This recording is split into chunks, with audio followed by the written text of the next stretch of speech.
Hi, my name is Bob Gibson of Japanese Knotweed Mortgages, and welcome to the Bobcast. My guest this week is Rob Spiers of JBB Knotweed Solutions. Rob, welcome to the show. Morning, Bob. How are you doing? Yeah, I'm good. So let's kick things off. Rob, tell me a bit about your background and how you got into this space. Yes, I've been working with Japanese Knotweed now for coming on 10 years. Previous to that, I was a mortgage advisor. Really? No way. Similar background to yourself. We'd moved. I'm originally from Leeds. We'd moved down south to somewhere near Salisbury. Came across Japanese Knotweed in a mortgage case we were looking after. At the same time, my wife became pregnant, so we decided to move back to Leeds to be closer to family, and just so happened to find a job as a Japanese knotweed surveyor at the time. So from there, I worked for one company for 7 years, and now I'm part owner of JBB Knotweed. So yeah, it's kept me very busy. And so, I mean, it's quite a transition from going to a mortgage advisor to treating knotweed. So, I mean, did you have green fingers, or what kind of, were you just curious about the whole thing? Not at all, being perfectly honest. My dad used to have me out in the garden digging it with him every weekend when I was a kid, and I hated it, to be perfectly honest. I did work for his company as a surveyor, so I was looking at something with sort of a surveying aspect. But yeah, it really gets under your skin when you start looking at Japanese knotweed and the invasive weeds. I drive my wife and my kids mad when we're out in the car or walking, saying, "Look! It's yeah." And what area do you cover of the UK? Nationwide. So I'm based in Leeds, but we were down near yourself in Bournemouth last week, London, Newcastle, you name it. So yeah, we cover nationwide. And out of interest, how much of the problem is Japanese knotweed compared to other invasive species like giant hogweed, for example? It'd be about 95% is Japanese knotweed. So a typical call for us is a residential property. Very last minute, Japanese knotweed has been flagged up, and it's all a big rush to get things to go through with the mortgage lenders. So last week we were called out on a Monday. The exchange was due to go through on the Wednesday, and miraculously we managed to get it through. So the other invasives that we deal with tends to be more on the commercial side. So if a big developer's bought a plot and they've got giant hogweed or Himalayan balsam, it tends to be a call to go and clear that prior to them commencing any works on the site. And what would you say are the worst and the least affected areas of the UK? It's very tricky, actually. Down where you are isn't particularly bad. So sort of Dorset, Wiltshire, those kind of areas aren't particularly bad for it. If you get up sort of nearer myself, so Manchester, Bolton, Burnley, and Wales just has so much of it. They reckon around about 1 in 20 properties is affected by knotweed, or around about 1.5 million properties are potentially affected by knotweed. So hopefully keep us going. So are you finding the problem's getting worse and you're getting busier? I was just reading actually yesterday. They reckon in the last 5 years that the instances of Japanese knotweed have gone up about 28%. So yes, it's been a very busy summer for us, I must say. It's I don't know if that's because people are becoming more aware of it. Certainly when I started, not to say it was a niche thing, but it often been missed by valuation surveyors, etc. We over the winter, when we sort of quieten off a little bit on the surveys, we do a lot of CPD presentations to surveyors, main contractors, you name it. It's sort of a 45-minute presentation just to show them how to identify knotweed, because we're constantly getting called out where someone's seen something that looks like knotweed and just want the reassurances that it's not, so there's not any comeback to them, I guess. Yeah. So were you familiar with the Royal Institute of Chartered Surveyors' recent consultation? Were you involved? Yes. So, well, we've been asked to give our thoughts on it through the PCA, the Property Care Association. they're sort of the governing body who are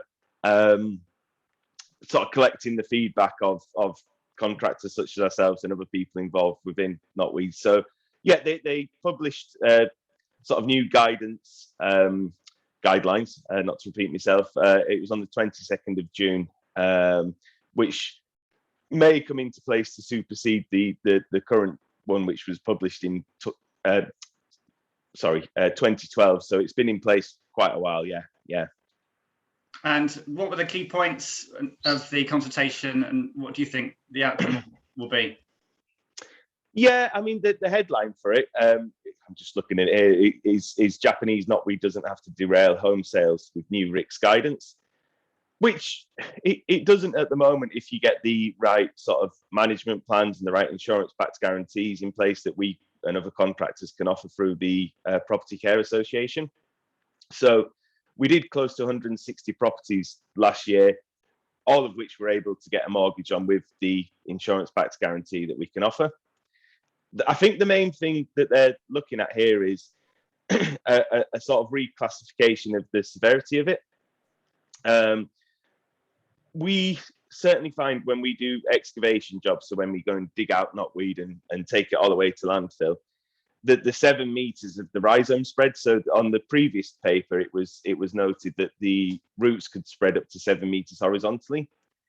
In my nearly 10 years of dealing with it and digging out multiple stands of Japanese knotweed, we've never seen it go that far. It usually goes 2 to 3 meters horizontally and 2 to 3 meters deep. That's the main part of the reclassification, is they're looking to change that. So at the moment, if Japanese knotweed is within 7 meters of your property boundary, not your actual property, but the boundary, they will want a management plan put into place before they'll lend on the property. As I say, they're looking at reclassifying that to the 3 meters, which is more realistic from our experience.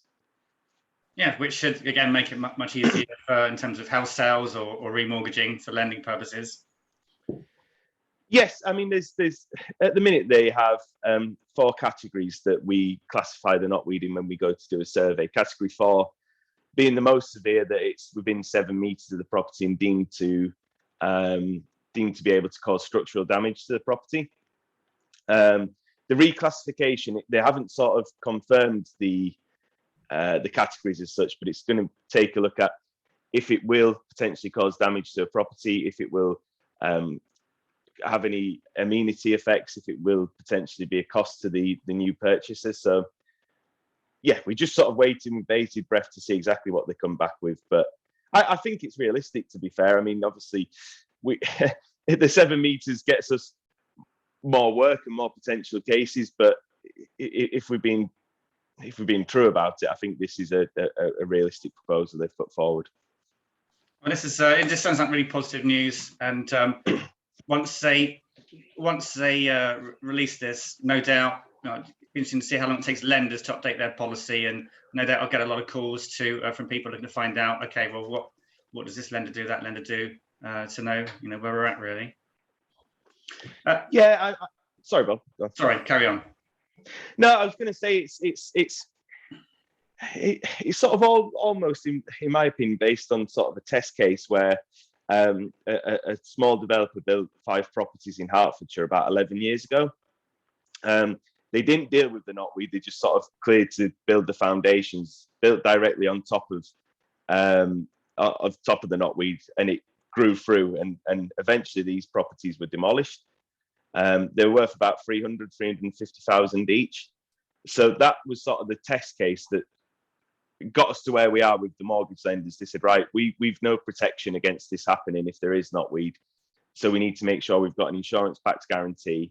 And if a contractor such as ourselves comes in and does anything and all the knotweed grows back, that even if we've ceased trading, that they've got the full level of cover. So is this like just a general case or a case that you guys got involved with? No, we didn't get involved in it. You can see a picture of the happy chap. There's a big Daily Mail article about him. But yeah, it's quite it's really interesting to look at, because you can see they've got internal shots of the property and it's all coming up through the skirting board, and they went into the brickwork beneath as well, and you can see it's sort of put into evidence the reason it is an issue and the reason it causes such a concern. So what's the worst case that you've come across? Worst case? The biggest case I've come across was, it was, I maybe shouldn't say too much, but it was a king of a country who his son owned a property near London. Mm-hmm. And he loved Japanese knotweed. He planted it all along the borders up the drive. And there was just acres of the stuff. We quoted to excavate and remove it, and our quote was just shy of 1.5 million. Wow. Yeah. He'd done a good job, bless him. But in terms of it sort of going into a property, I had one last week where it was, but they're fairly rare. I think I've maybe seen 4 or 5 cases of it actually inside a property.